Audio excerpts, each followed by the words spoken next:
Esiet sveicināti raidījuma ciklā Uzzini pirms dodies, droši darba ceļvedis Eiropā. Mani sauc Andris Segliņš, esmu Nodarbinātības valsts aģentūras EURES Eiropas darba mobilitātes konsultants un šī raidījuma cikla vadītājs. Raidījumos mēs apskatām jautājumus, kur ir būtiski dodoties uz ārvalstīm, par darba meklēšanu dažādās Eiropas valstīs, par reģistrācijas procedūrām, ierodoties valstī, darba līguma nosacījumiem un citām praktiskām lietām. Katrs raidījums ir veltīts vienai valstī, un šodien mēs runāsim par Somiju. Uz raidījumu esmu aicinājis Somijas Nodarbinātības dienesta, starptautiskās darbiekārtošanas un EURES pakalpojumu speciālisti Saju Repo. Hello, Saja. Hello. And let's start our conversation with an overview of labor market in Finland. And tell us what are trends of the labor market now and what sectors are developing and employees are demand, and maybe you have also some sectors with surpluses of employees. Yes, first of all, thank you, Andres, very much for having me here. It's really nice to be part of this event, and I'm happy to share with you you and the listeners, all the information I can give. And yes, with the labor market situation in Finland, at the moment, it's not the most optimistic outlook because there has now been economic slowdown with a rise in prices and interest rates and some weaker export. So it's not the most optimistic one. I think the unemployment rate is now around 7.3 the last time I checked. But despite this, there are still many sectors which are lacking skilled workforce.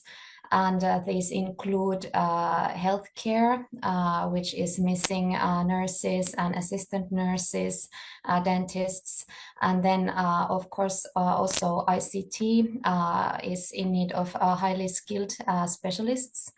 And then there are some shortages also with restaurant workers and so on. So maybe quite common professions that many European countries are missing workers for. So this is still relevant. And then with surpluses, I would say some basic secretarial workers, for example, those are on the surplus side. But yes, that would be my answer to your question. Thank you. And if we talk further about looking for a job in Finland, then if someone is interested in looking at job opportunities, then where and how to look for a job? Yes, I would recommend visiting the public employment services job advertisement site.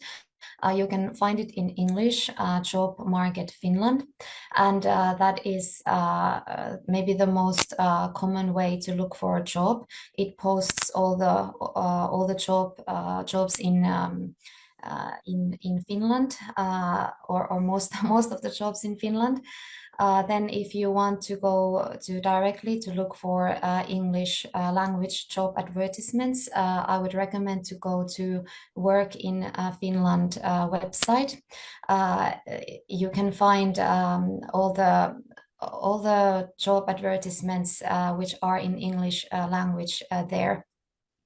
And at the same time, this Work in Finland site offers a lot of other useful information for newcomers to Finland. So that is another good reason to check out that website. So those would be good places to start. Yes, and we will put your mentioned resources in our chat box for our viewers to better finding job advertisements and job opportunities. What role of the social networks play in job search these days in Finland? Mm, I would say that they play a relevant role. Of course, it's good, especially if you arrive here as someone's spouse. So maybe you don't have an employment immediately. So I think it's very good advice to take. Benefit from the social networks available on LinkedIn, but then also look for another social networks, maybe regionally, that are happening online, or maybe there are some meetups, really depending on the place you come to. So it's a good idea to, I think, to look out all the possible ways of connecting with the local people or connecting with the other international job seekers in your region. Yes.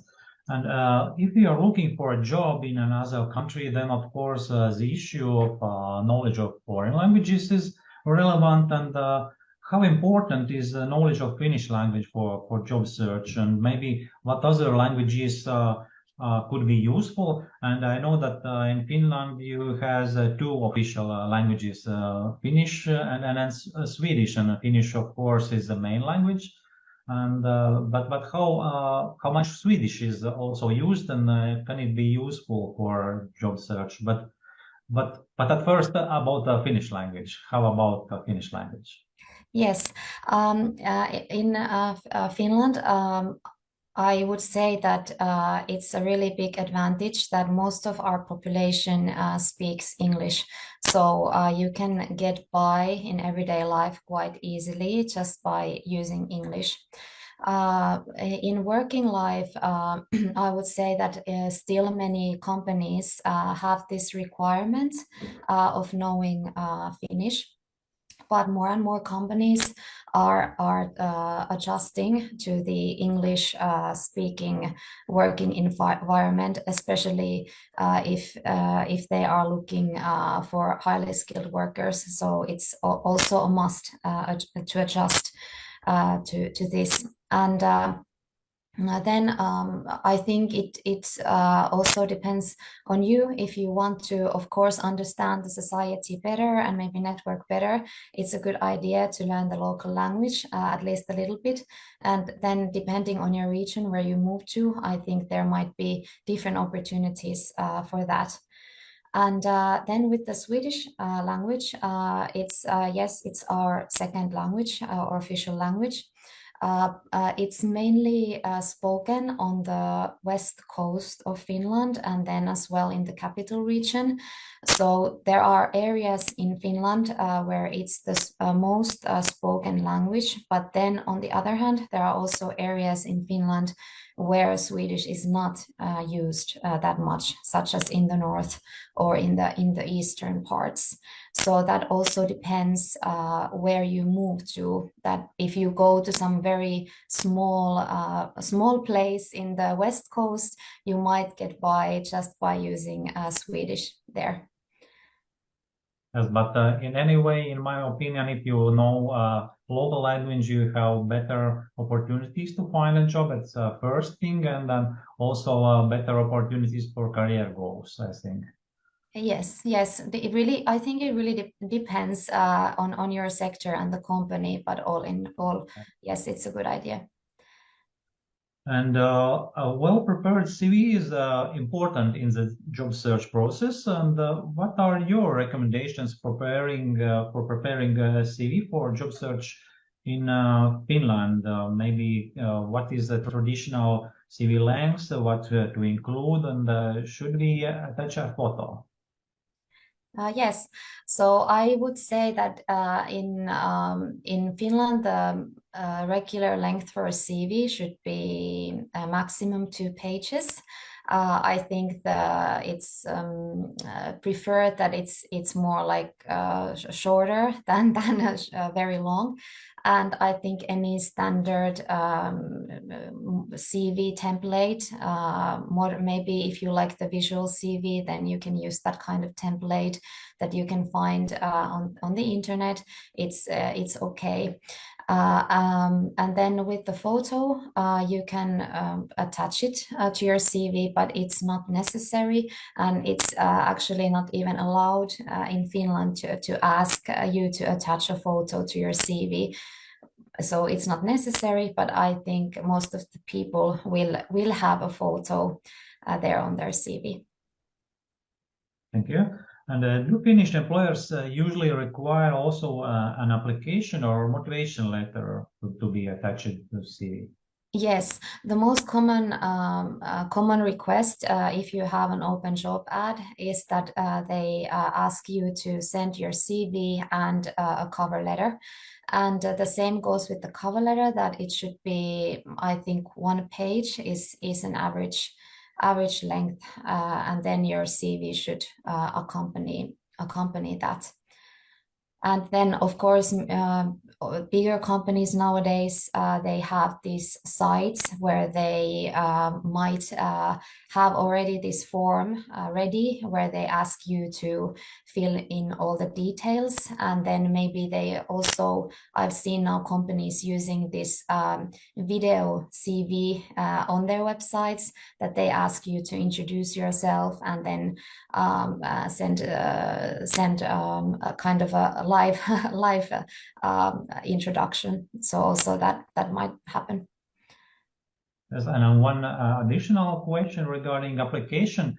How important are reviews from a previous employer? Is it a good thing or it's not necessary? References. Yes, references. Yes, Yeah. yes, I think it's a good idea to mention that you have references on your CV, so you can mention them there, and then you can add that you can give the contact information if requested, or then directly put the contact information if it's, for example, possible through LinkedIn or something like that. But yes, you can definitely mention references, but usually I think it's done on the CV part. Yeah. And if I have found a suitable job offer, the next step is to apply for a job. And what are the ways to apply for a job? Job candidate usually needs to send an application by email, or is there also some websites where companies are asked to fill in some forms, or maybe it is also recommended to visit the company in person? Yes, well, I think the most important thing is to read the job advertisement carefully and then follow the guidelines that are there. So if the company asks you to use their own portal for submitting your application and CV, then you should do that. But then if they request your CV and cover letter, then to do that. And many companies, then they have included a time when they can be reached through phone if you want to ask something or make a personal introduction. So I think all the relevant information on how to apply or how to contact the employer, there should be there in the job advertisement. And that means that we have carefully read the job advertisement, and then there will be information about application process. Yes. Okay. And then if our job application has been successful and our employer has accepted our candidacy, then of course next step is to travel to Finland and start employment. And tell us what are the most important registration procedures what we will have to do on arriving in Finland. Yes, so this I can give you good news with this, that there has been now a lot of improvement with making the processes easier for newcomers. For example, now in the capital region, we have an international house Helsinki. It's an actual place where a newcomer can go and take care of all the registration issues in the same place and at the same time if they have booked the appointments in advance. So there's a lot of improvement with that, and all the major cities have also followed this trend that these international houses, they now exist in other bigger cities, such as in Turku and Oulu, for example. So it's a good place to check if the city where you are moving, they have this kind of service available. And then the registration issues themselves, the important thing is to register your residency. So if you are a European Union citizen, you should register if you are planning to stay over 3 months. And this you can do in the immigration service, or which is maybe then inside already one of these international houses. So that is an important step to register your residency. Then, of course, if you're a non-European Union citizen, it's a different procedure for that. Then another important thing is to register for the Digital and Population Data Services Agency. A little bit a difficult name, but I will send you links later on. In short, it's DVV, and you should register your address where you live, and this will give you access to the services the municipality offers, such as healthcare and daycare. So it's very important step, and also to register these things that you get your ID code, Finnish ID code. So for this, and then of course after that, the tax issues, you will need a tax card if you start the employment, and then also possibly other relevant issues. But to keep it short, I would just say that I can recommend you to visit the International House Helsinki website, and already from there you will see a lot of information about the registration issues. So it should be quite clear. Yes, and it's good news for newcomers in Finland that processes are more simple now. Yes. Yeah. And yes, you mentioned the employment contract. When starting employment, of course, it is necessary to conclude. And tell us how employment contract is concluded in Finland, and what working conditions are included in employment contract. Maybe some most important things.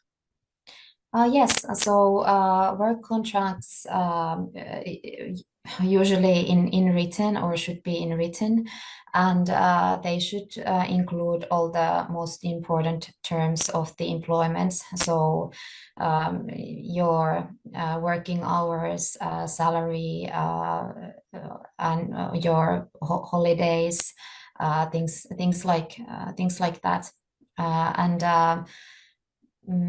I don't know if I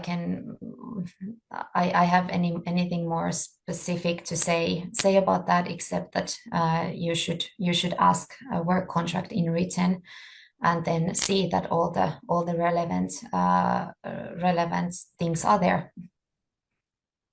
Yes, I know regarding Finland that one thing which should be considered is that regarding salary level, and I know that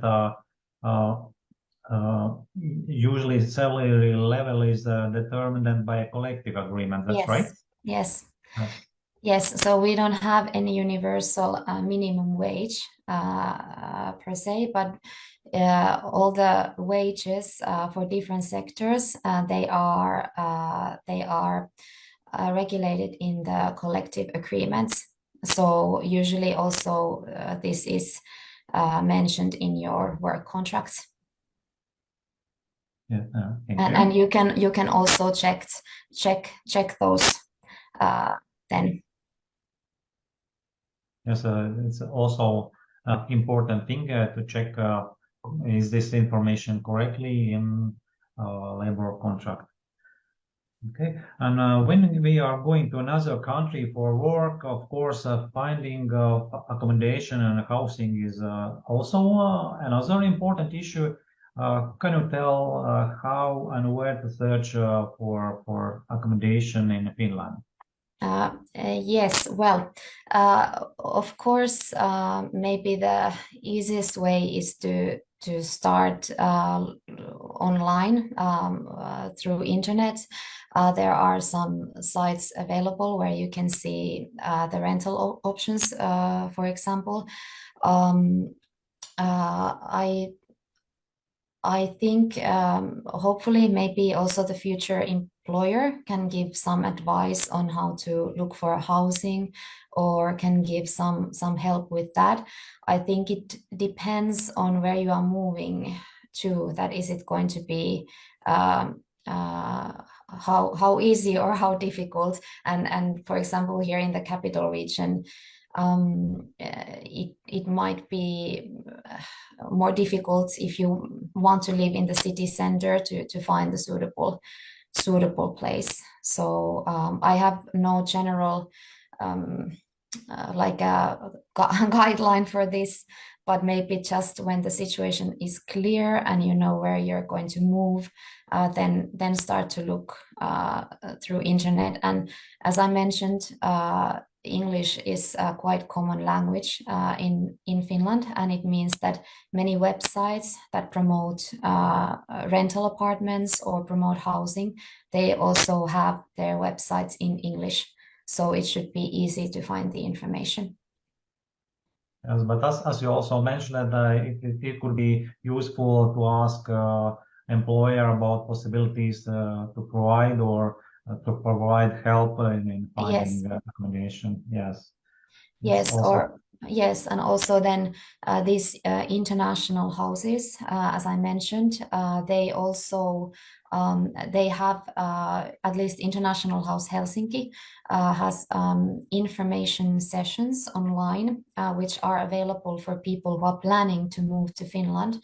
So you can attend those online and get information about Finland, about what it means to be living and working here in the capital region. And then also they give information about where to look for a housing. Thank you. And to compare some expenses between Latvia and Finland, could you give some examples of cost of living in Finland? Well, once again, depends a little bit where you live. That of course, if you consider the rental prices in the capital region, they are much higher than maybe in some other parts of Finland. So that is the first thing. And in the capital region can be quite high. I don't know. There can be a lot of cultural variation here. In Finland, I think people tend to live quite in small apartments. I think it's not uncommon that a person, if they're living alone, they are living in 30 or 40 square meter apartment, even smaller. And in the capital region, the rent for that, it might be even if you want to live in the city center for even closer to 1,000 euros a month or 800 euros a month.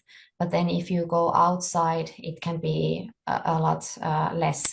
So it really depends on your own standard, what you want. Yes, it always depends on where are you going and where are you staying. Yeah. Is it a large city, or is it maybe some village or so on? Yeah. Yeah. And at the end of our conversation, I would like to ask a question. Why to choose Finland as a destination country? This is a good moment to mention that we are ranked the happiest country in the world, I think now a sixth year in a row. So I think there are things that people appreciate here in Finland. And I think they come down to, first of all, the safety. I think it's a safe place to live, a safe place for families as well. Thinking about family, I think one good point is the work-life balance here in Finland. The regular or standard working day, it's 8 hours, and it leaves you time to do also other things in your life, and it's all quite regulated. And then also work itself or working culture, there is a very low hierarchy. So when you're working, you have a lot of usually a lot of independence and autonomy. And I think that also impacts your overall well-being, that it's quite many times quite easygoing work culture that we have here, and also safe and regulated in many ways. So these are the things, and then one thing, of course, is the beautiful nature and the proximity of nature. Even if you live in the city, you have the nature close by. So I think that is also a good thing. Thank you. I will say thank you for your information and for our conversation. Thank you, Saija. Thank you so much. Un mūsu skatītājiem arī teikšu paldies par skatīšanos. Un, ja jums nepieciešama papildus informācija gan par darba meklēšanu, gan par citiem jautājumiem, piemēram, tiem pašiem darba līgumu slēgšanu, citās Eiropas valstīs sociālo drošību vai starpvalstu nodokļu jautājumiem, tad aicinu vērsties pie mūsu Nodarbinātības valsts aģentūras EURES konsultantiem, kuri tad sniegs jums arī nepieciešamo informāciju un atbildes uz jūsu jautājumiem. Paldies vēlreiz visiem par skatīšanos un uz tikšanos nākošos raidījumos.